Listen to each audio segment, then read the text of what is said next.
ಮುಂದಿನ ಸುದ್ದಿ ಯಾವುದು ಅಂತಂದ್ರೆ ಇದೇ ಈ ಬಿಕ್ಲು ಶಿವ ಹಂತಕರ ತಂಡದಲ್ಲಿ ಈಗಾಗಲೇ ಕೆಲವರನ್ನ ವಶಕ್ಕೆ ಪಡೆದು ತನಿಖೆಯನ್ನ ನಡೆಸಲಾಗ್ತಾ ಇದೆ. ಬಟ್ ಇಲ್ಲಿ ಆಘಾತಕಾರಿ ವಿಚಾರ ಒಂದು ಬಯಲಾಗಿರೋದೇನು ಅಂತಂದ್ರೆ ಬಿಕ್ಲು ಶಿವ ಹಂತಕರ ತಂಡದಲ್ಲಿ ಡಿಗ್ರಿ ವಿದ್ಯಾರ್ಥಿ ಕೂಡ ಇದ್ದಾನೆ ಅನ್ನುವಂತ ಶಾಕಿಂಗ್ ಸುದ್ದಿ ಒಂದು ಗೊತ್ತಾಗ್ತಾ ಇದೆ. ಮಾಲೂರಿನ ಗ್ಯಾಂಗ್ಗೆ 1.3 ಲಕ್ಷಕ್ಕೆ ಸುಪಾರಿ ಕೊಡಲಾಗಿತ್ತಂತೆ. ಈ ಕೇಸ್ಗೆ ರೌಡಿಸಂ ಬಗ್ಗೆ ಕ್ರೇಜ್ ಹೊಂದಿದ್ದಂಥ ವಿದ್ಯಾರ್ಥಿ ಸೇರಿ 4 ಇದೀಗ ಪೊಲೀಸರಿಂದ ಬಂಧಿಸಲಾಗಿದೆ. ಈ ಹಂತಕರಲ್ಲಿ ಬಿಕಾಂ ಓದ್ತಾ ಇದ್ದಂಥ ವಿದ್ಯಾರ್ಥಿ ಇದ್ದ ಅನ್ನೋದೇ ಪೊಲೀಸರಿಗೂ ಕೂಡ ಶಾಕ್ ಆಗಿರುವಂಥದ್ದು. ಈ 4 ಆರೋಪಿಗಳ ಪೈಕಿ ಸರ್ಕಾರಿ ಕಾಲೇಜ್ ಒಂದರಲ್ಲಿ ನರಸಿಂಹ ಬಿಕಾಂ ಅನ್ನು ಓದ್ತಾ ಇದ್ದ. ಇನ್ನುಳಿದವರು ಲಾರಿ ಚಾಲಕ, ಗಾರೆ ಕೆಲಸ ಮಾಡ್ಕೊಂಡಿದ್ರು. ಈ ಹುಡುಗರಿಗೆ ಹಣದ ಆಮಿಷ, ರೌಡಿಸಂ ಹುಚ್ಚಿನಿಂದ ರೌಡಿ ಬಿಕ್ಲು ಶಿವನ ಹತ್ಯೆಯಲ್ಲಿ ಜಗ್ಗನ ಸಹಚರರು ಬಳಸಿದ್ರು ಅಂತ ಹೇಳಲಾಗ್ತಾ ಇದೆ. ಡಿಗ್ರಿ ಓದ್ಕೊಂಡಿದ್ನಂತೆ, ಬಿಕಾಂ ಓದ್ಕೊಂಡಿದ್ನಂತೆ. ಬಟ್ ಆತನಿಗೆ ತಾನು ದೊಡ್ಡ ರೌಡಿ ಆಗಬೇಕು, ರೌಡಿಸಮಿಗೆ ಬರಬೇಕು ಅಂತ ಆಸೆ ಇತ್ತಂತೆ. ಬಿಕ್ಲು ಶಿವ ರೌಡಿಸಮ್ ಅಲ್ಲಿ ಹೆಸರು ಮಾಡಿದಂಥ ಹಿನ್ನೆಲೆಯಲ್ಲಿ ಆತನನ್ನೇ ಬಿಟ್ರೆ ನನಗೆ ಇನ್ನೂ ಮೈಲೇಜ್ ಸಿಗುತ್ತೆ ಅಂತ ಈ ರೀತಿಯಾಗಿ ಒಪ್ಕೊಂಡು ಈ ಕೆಲಸವನ್ನ ಮಾಡಲಾಗಿದೆ. ರೌಡಿಸಂ ಹುಚ್ಚಿನಿಂದಲೇ ಭಾರತೀನಗರದ ರೌಡಿ ಶಿವಪ್ರಕಾಶ್ ಅಲಿಯಾಸ್ ಬಿಕ್ಲು ಶಿವ ಹತ್ಯೆಯನ್ನ ಮಾಡಲಾಗಿದೆ ಅಂತ ಇಲ್ಲಿ ಹೇಳಲಾಗ್ತಾ ಇದೆ. 1,30,000 ಕೊಟ್ಟಿದ್ರಂತೆ ಈ ಹತ್ಯೆಯನ್ನ ಮಾಡೋದಕ್ಕೆ ಅಂತ. ಒಳ್ಳೆ ಸಂಪಾದನೆ ಕೂಡ ಆಗತ್ತೆ ಅನ್ನುವಂಥ ನಿಟ್ಟಿನಲ್ಲಿ ಈ ಕೆಲಸವನ್ನು ಒಪ್ಕೊಂಡು ಮರ್ಡರ್ ಮಾಡಿದ್ದಾರೆ ಅನ್ನೋದು ತನಿಖಾ ಸಂದರ್ಭದಲ್ಲಿ ಗೊತ್ತಾಗ್ತಾ ಇದೆ. ಇನ್ನು ಮಾಲೂರಿನ ದಿಣ್ಣಹಳ್ಳಿಯ ಅವಿನಾಶ್, ಸುದರ್ಶನ್, ಮುರುಗೇಶ್ ಹಾಗೆಯೇ ವಿದ್ಯಾರ್ಥಿ ನರಸಿಂಹ ಬಂಧಿತರು. ಆರೋಪಿಗಳು ಇದೀಗ ಒಪ್ಕೊಂಡಿರೋದ್ರ ಪ್ರಕಾರ ನಾವು ರೌಡಿಸಂ ಹುಚ್ಚಿನಿಂದ ಮತ್ತು ನಮಗೆ ಕೊಡುವಂಥ ಹಣಕ್ಕಾಗಿ ನಾವು ಈ ಒಂದು ಹತ್ಯೆಯನ್ನು ಮಾಡಿದ್ವಿ, ಬಿಕ್ಲು ಶಿವ ಯಾರು ಅಂತ ನಮಗೆ ಗೊತ್ತಿಲ್ಲ ಅಂತ ಹೇಳಿದಾರಂತೆ. ಇದರ ನಡುವೆ A1 ಜಗ್ಗುದಾದನ್ ಕತೆ ಏನಾಗಿದೆ ಅಂತ ನೋಡೋದಾದ್ರೆ, ಜಗದೀಶ್ ಅಲಿಯಾಸ್ ಜಗ್ಗನಿಗೆ ಜಾಮೀನು ಸಿಗುತ್ತಾ ಅನ್ನೋದೊಂದು ಪ್ರಶ್ನೆ. ನಾಳೆ ವಿಶೇಷ ಕೋರ್ಟ್ನಿಂದ ಆದೇಶ ಪ್ರಕಟ ಆಗುತ್ತೆ. Rowdy sheeter Shivaprakash alias Biklu Shiva ಕೊಲೆ ಪ್ರಕರಣದ 1ನೇ ಆರೋಪಿ ಜಗದೀಶ್ ಅಲಿಯಾಸ್ ಜಗ್ಗ ಮಧ್ಯಂತರ ನಿರೀಕ್ಷಣಾ ಜಾಮೀನು ಕೋರಿ ಸಲ್ಲಿಸಿದಂತ ಅರ್ಜಿ ವಿಚಾರಣೆ ನಡೆಸಿದ ಜನಪ್ರತಿನಿಧಿಗಳ ವಿಶೇಷ ನ್ಯಾಯಾಲಯವು ಆದೇಶವನ್ನು ಕಾಯ್ದಿರಿಸಿ ಗುರುವಾರಕ್ಕೆ ವಿಚಾರಣೆಯನ್ನು ಮುಂದೂಡಿದೆ. ಕೊಲೆ ಪ್ರಕರಣದಲ್ಲಿ ತಲೆಮರೆಸಿಕೊಂಡಿರುವಂತಹ ಆರೋಪಿ ಜಗದೀಶ್ ಮಧ್ಯಂತರ ನಿರೀಕ್ಷಣಾ ಜಾಮೀನು ಕೋರಿ ವಕೀಲರ ಮುಖಾಂತರ ನ್ಯಾಯಾಲಯಕ್ಕೆ ಅರ್ಜಿ ಸಲ್ಲಿಸಿದ್ದು, ಮಂಗಳವಾರ ಈ ಅರ್ಜಿ ವಿಚಾರಣೆ ಮಾಡಿದ ನ್ಯಾಯಾಲಯವು ವಾದ ಪ್ರತಿವಾದವನ್ನು ಆಲಿಸಿ ಆದೇಶವನ್ನು ಕಾಯ್ದಿರಿಸಿ ವಿಚಾರಣೆಯನ್ನ ಜುಲೈ 24ಕ್ಕೆ ಮುಂದೂಡಿದೆ. ಸೊ ಅವತ್ತು ಏನಾಗತ್ತೆ ಅನ್ನೋದನ್ನು ನೋಡ್ಬೇಕಾಗತ್ತೆ. ಇಲ್ಲಿವರೆಗೂ ಆತ ಸಿಕ್ಕಿಲ್ಲ. ತಮಿಳುನಾಡಲ್ಲಿದ್ದಾನೆ, ಚೆನ್ನೈನಲ್ಲಿದ್ದಾನೆ, ಕೇರಳದಲ್ಲಿದ್ದಾನೆ, ಉತ್ತರಾಖಂಡ್ನಲ್ಲಿದ್ದಾನೆ ಅಂತೆಲ್ಲ ಹೇಳ್ತಾ ಇದ್ದಾರೆ. ಬಿಟ್ರೆ ಈತ ಪೊಲೀಸರ ಕೈಗೆ ಇನ್ನೂ ಸಿಕ್ಕಿಲ್ಲ. ಇದೊಂದು ರೀತಿಯಲ್ಲಿ ಪೊಲೀಸರಿಗೂ ಕೂಡ ಹಿನ್ನಡೆ ಅಂತ ಹೇಳಿದ್ರೆ ತಪ್ಪಾಗ್ಲಿಕ್ಕಿಲ್ಲ. ತನಿಖೆಯನ್ನು ನಡೆಸ್ತಾ ಇರುವಂಥ ಪೊಲೀಸರಿಗೆ A1ಅನ್ನೇ ಹಿಡಿಯೋದಕ್ಕಾಗ್ತಾ ಇಲ್ಲ ಅಂತಂದ್ರೆ ಇನ್ನು ಯಾವ ರೀತಿಯಲ್ಲಿ ತನಿಖೆಯನ್ನು ನಡೆಸ್ತಾ ಇದ್ದಾರೆ ಅನ್ನುವಂಥ ಪ್ರಶ್ನೆ ಕೂಡ ಹುಟ್ಟುಕೊಳ್ಳುತ್ತೆ. ಬಟ್ ಆತ ಮಾತ್ರ ಅದೆಲ್ಲೋ ಕೂತ್ಕೊಂಡು ಇದೀಗ ಜಾಮೀನಿಗಾಗಿ ಅರ್ಜಿಯನ್ನು ಸಲ್ಲಿಕೆ ಮಾಡ್ಕೊಂಡಿದ್ದಾನೆ. ಸೊ ಜಾಮೀನು ಸಿಕ್ತು ಅಂತ ಹೇಳಿದ್ರೆ ತನಿಖೆಯಲ್ಲಿ ಖಂಡಿತವಾಗಿ ಪೊಲೀಸರಿಗಂತೂ ಹಿನ್ನಡೆ ಆಗತ್ತೆ. ಸೊ ಇನ್ನು ಮುಂದಿನ ಸುದ್ದಿ ಯಾವುದಿದೆ ಅಂತ ನಾವು ಗಮನಿಸೋದಾದ್ರೆ, ಬೋಯಿಂಗ್ ಇಂಧನ ಸ್ವಿಚ್ ಲಾಕ್ ಸಿಸ್ಟಮ್ನಲ್ಲಿ ದೋಷ ಇಲ್ಲ ಅಂತ ಹೇಳ್ತಾ ಇರೋದು. 787, 737 ವಿಮಾನ ಪರಿಶೀಲನೆ ಬಳಿಕ ಏರ್ ಇಂಡಿಯಾ ಇದಕ್ಕೆ ಸಂಬಂಧಪಟ್ಟಂತೆಯೇ ಮಾಹಿತಿಯನ್ನ ಹಂಚಿಕೊಳ್ತಾ ಇದೆ. ದಿಲ್ಲಿಗೆ ಬಂದಿಳಿತಾ ಇದ್ದಂತೆ ಏರ್ ಇಂಡಿಯಾ ವಿಮಾನದಲ್ಲಿ ಬೆಂಕಿ ಕಾಣಿಸಿಕೊಂಡಿದೆ. ಅನಾಹುತ ಅನ್ನೋದು ತಪ್ಪಿದೆ.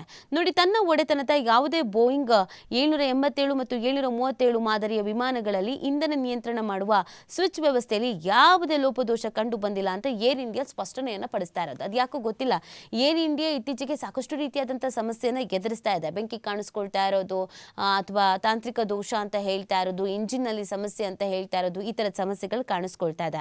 ಬಟ್ ಅದೇನ್ ಹೇಳ್ತಾ ಇದೆ ಅಂತಂದ್ರೆ ಯಾವುದೇ ರೀತಿಯಾದಂತಹ ದೋಷ ಇಲ್ಲ ಅಂತ ಸ್ಪಷ್ಟನೆಯನ್ನು ಕೊಡ್ತಾ ಇದೆ. ಇತ್ತೀಚೆಗೆ ಅಹಮದಾಬಾದ್ನಲ್ಲಿ ಅಪಘಾತಕ್ಕೆ ಈಡಾಗಿರುವಂತಹ ವಿಮಾನದಲ್ಲಿ ಇಂಧನ ನಿಯಂತ್ರಣ ಸ್ವಿಚ್ ಆಫ್ ಆಗಿದ್ದು ತನಿಖೆಯಲ್ಲಿ ಕಂಡು ಬಂದಿತ್ತು. ಆದ್ರೆ ಪೈಲಟ್ಗಳ ತಪ್ಪಿನಿಂದ ಆಗಿದ್ದೇ ಅಥವಾ ತಾಂತ್ರಿಕ ದೋಷದಿಂದ ಆಗಿದ್ದೋ ಅನ್ನೋದು ಇನ್ನೂ ಕೂಡ ಪತ್ತೆ ಆಗಿಲ್ಲ. ಹೀಗಾಗಿ ಮುಂಜಾಗ್ರತಾ ಕ್ರಮವಾಗಿ ಬೋಯಿಂಗ್ ಕಂಪನಿಯ ಎಲ್ಲ ಇಂಧನ ಸ್ವಿಚ್ ವ್ಯವಸ್ಥೆಯನ್ನ ಜುಲೈ 21ರೊಳಗೆ ಪರಿಶೀಲಿಸಬೇಕು ಅಂತ ಏರ್ ಇಂಡಿಯಾಕ್ಕೆ ವಿಮಾನಯಾನ ನಿಯಂತ್ರಣ ಸಂಸ್ಥೆ DGCA ಸೂಚಿಸಿತು. ಈ ಹಿನ್ನೆಲೆಯಲ್ಲಿ ಎಲ್ಲಾ ವಿಮಾನಗಳನ್ನ ಪರಿಶೀಲನೆ ನಡೆಸಲಾಗಿತ್ತು. ಈ ವೇಳೆ ಇಂಧನ ಸ್ವಿಚ್ಗಳ ಲಾಕಿಂಗ್ ವ್ಯವಸ್ಥೆಯಲ್ಲಿ ಯಾವುದೇ ದೋಷ ಕಂಡು ಬಂದಿಲ್ಲ ಅಂತ ಏರ್ ಇಂಡಿಯಾ ಸಂಸ್ಥೆ ಪ್ರಕಟಣೆಯನ್ನು ನೀಡಿದೆ. ಇಂಧನ ಸ್ವಿಚ್ಗಳನ್ನು ವಿಮಾನ ಎಂಜಿನ್ಗೆ ಇಂಧನ ಪೂರೈಕೆ ಮಾಡೋದಕ್ಕೆ ಮತ್ತು ಸ್ಥಗಿತ ಮಾಡೋಕೆ ಬಳಸಲಾಗ್ತದೆ. ಸದ್ಯ ಭಾರತದಲ್ಲಿ ವಿವಿಧ ವಿಮಾನಯಾನ ಕಂಪನಿಗಳ ಬಳಿ ಮೇಲ್ಕಂಡ ಮಾದರಿಯ 150ಕ್ಕೂ ಹೆಚ್ಚು ಹೆಚ್ಚು ವಿಮಾನಗಳು ಇದೆ ಅನ್ನೋದನ್ನು ಹೇಳಲಾಗಿದೆ. ಯಾವುದೇ ರೀತಿಯಾದಂಥ ಸಮಸ್ಯೆ ಇಲ್ಲ ಅಂತ.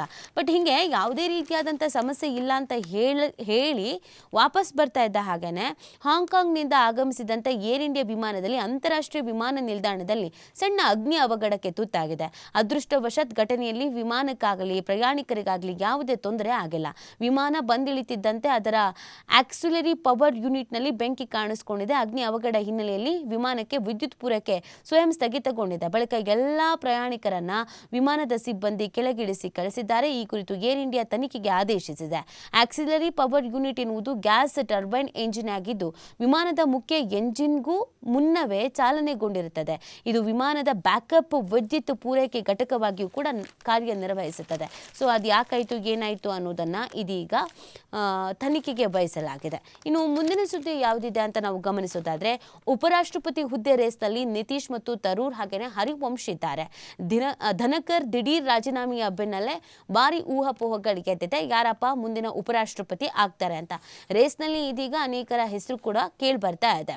ಉಪರಾಷ್ಟ್ರಪತಿ ಹುದ್ದೆಗೆ ಜಗದೀಪ್ ಧನ್ಕರ್ ಅವರು ದಿಢೀರ್ ರಾಜೀನಾಮೆ ನೀಡಿದಂಥ ಬೆನ್ನಲ್ಲೇ ಮುಂದೆ ಆ ಹುದ್ದೆಯನ್ನ ಯಾರು ಅಲಂಕರಿಸಬಹುದು ಎಂಬ ಚರ್ಚೆ ಆರಂಭವಾಗಿದೆ. ವರ್ಷಾಂತ್ಯದಲ್ಲಿ ಚುನಾವಣೆ ಎದುರಿಸಲಿರುವಂತಹ ಬಿಹಾರದ ಸಿಎಂ ನಿತೀಶ್ ಅಥವಾ ಬಿಹಾರದವರೇ ಆಗಿರುವಂಥ ರಾಜ್ಯಸಭೆಯ ಉಪಸಭಾಪತಿ ಹರಿವಂಶ್ ರಾಯ್ ಅವರನ್ನ ನೇಮಿಸುವಂಥ ಸಾಧ್ಯತೆ ಇದೆ ಅನ್ನೋದು ಇದೀಗ ಹೇಳಲಾಗ್ತಾ ಇದೆ. ಇದರ ಹೊರತಾಗಿ ಭಾರತ ರತ್ನ ಕರ್ಪೂರಿ ಠಾಕೂರ್ ಪುತ್ರ ರಾಜ್ಯ ಸಚಿವ ರಾಮನಾಥ್ ಠಾಕೂರ್ ಅವರು, ಬಿಹಾರದ ರಾಜ್ಯಪಾಲ ಮೊಹಮ್ಮದ್ ಆರಿಫ್ ಖಾನ್, ಮಾಜಿ ಕೇಂದ್ರ ಸಚಿವ ಮತ್ತು ಬಿಜೆಪಿ ನಾಯಕ ಮುಖ್ತಾರ್ ಅಬ್ಬಾಸ್ ನಖ್ವಿ, ರಾಜಸ್ಥಾನದ ಮಾಜಿ ಮುಖ್ಯಮಂತ್ರಿ ವಸುಂಧರಾ ರಾಜೆ ಅವರ ಹೆಸರು ಕೂಡ ಕೇಳಿ ಬರ್ತಾ ಇದೆ. ಇದಲ್ಲದೆ ಕಾಂಗ್ರೆಸ್ನಿಂದ ದಿನೇ ದಿನೇ ದೂರವಾಗ್ತಾ ಇರುವಂಥ ಶಶಿ ತರೂರ್ ಹೆಸರು ಕೂಡ ಕೇಳಿ ಬಂದಿದೆ. ಇದಲ್ಲದೆ ಕೇಂದ್ರ ಸಚಿವರಾದಂಥ ರಾಜನಾಥ್ ಸಿಂಗ್, ಬಿಜೆಪಿ ರಾಷ್ಟ್ರಾಧ್ಯಕ್ಷ ಜೆ.ಪಿ. ನಡ್ಡಾ ಹೆಸರು ಕೂಡ ಇಲ್ಲಿ ಕೇಳಿ ಬಂದಿದೆ ಅನ್ನೋದನ್ನ ಹೇಳಲಾಗ್ತಾ ಇದೆ. ರೇಸ್ನಲ್ಲಿ ಈಗಾಗಲೇ ಅನೇಕರು ಇದ್ದಾರೆ. ಸೊ ಆ ಕಾರಣಕ್ಕಾಗಿ ಯಾರು ಆಯ್ಕೆ ಆಗ್ತಾರೆ ಅನ್ನುವಂಥದ್ದು ಇಲ್ಲಿ ಪ್ರಶ್ನೆ ಇರುವಂಥದ್ದು. ಯಾರನ್ನು ಆಯ್ಕೆ ಮಾಡ್ಬೋದು ಅಂತ ಸಹಜವಾಗಿ ಒಂದಷ್ಟು ಲೆಕ್ಕಾಚಾರಗಳನ್ನು ಹಾಕಲಾಗ್ತಾ ಇದೆ. ಬಿಹಾರ ಎಲೆಕ್ಷನ್ ಬೇರೆಗಿದೆ, ಅದನ್ನು ಗಮನದಲ್ಲಿ ಇಟ್ಕೊಂಡು ಬಿಹಾರದ್ದೇ ಯಾವುದಾದ್ರೂ ನಾಯಕರನ್ನು ಆಯ್ಕೆ ಮಾಡ್ಕೊಳ್ತಾರಾ ಅನ್ನೋದು ಕೂಡ ಪ್ರಶ್ನೆ ಇದೆ. ಅಥವಾ ಕಾಂಗ್ರೆಸ್ನಿಂದ ಸ್ವಲ್ಪ ದೂರ ಆಗ್ತಾ ಇರುವಂಥ ಶಶಿ ತರೂರ್ ಅವರು ಇತ್ತೀಚೆಗೆ ಕಾಂಗ್ರೆಸ್ನ ಯಾವುದೇ ಕಾರ್ಯಕ್ರಮಗಳಲ್ಲೂ ಕೂಡ ಅವರು ಕಾಣಿಸ್ಕೊಳ್ತಾ ಇಲ್ಲ. ಬಿಜೆಪಿ ಜೊತೆಗೆ ಸ್ವಲ್ಪ ಹೆಚ್ಚಿನದಾಗಿ ಕಾಣಿಸ್ಕೊಳ್ತಾ ಇದ್ದಾರೆ ವೇದಿಕೆಗಳಲ್ಲಿ ಮತ್ತು ಬೇರೆ ಬೇರೆ ಕಾರ್ಯಕ್ರಮಗಳಲ್ಲಿ. ಹಾಗಾಗಿ ಅವರನ್ನೇ ಏನಾದರೂ ಆಯ್ಕೆ ಮಾಡ್ಕೊಳ್ಳಲಾಗತ್ತಾ ಅನ್ನೋದು ಕೂಡ ಪ್ರಶ್ನೆ ಇದೆ, ನೋಡ್ಬೇಕಾಗತ್ತೆ. ಸೊ ಯಾರನ್ನ ಆಯ್ಕೆ ಮಾಡ್ಕೊಳ್ತಾರೆ, ಅದರ ಹಿಂದಿನ ಲೆಕ್ಕಾಚಾರ ಏನಿರುತ್ತೆ, ಅದು ಹೇಗೆ ಸಕ್ಸಸ್ ಆಗತ್ತೆ ಅಂತ. ಇನ್ನು ಇದೇ ರೀತಿಯಾಗಿ ಸಾಕಷ್ಟು ರೀತಿಯಾದಂಥ ಊಹಾಪೋಹಗಳಿಗೆ ಎದ್ದಿರೋದು ಅವ್ರನ್ನ ಆಯ್ಕೆ ಮಾಡ್ಬೋದು, ಇವ್ರನ್ನ ಆಯ್ಕೆ ಮಾಡ್ಬೋದು ಅನ್ನುವಂಥ ಪ್ರಶ್ನೆಗಳಂತೂ ಎದ್ದಿದೆ. ಬಟ್ ಯಾರನ್ನ ಆಯ್ಕೆ ಮಾಡ್ತಾರೆ, ಅದರ ಸಂಭಾವ್ಯ ಕಾರಣಗಳು ಏನೇನು ಇರುತ್ತೆ ಅದನ್ನು ಗಮನಿಸಬೇಕಾಗತ್ತೆ.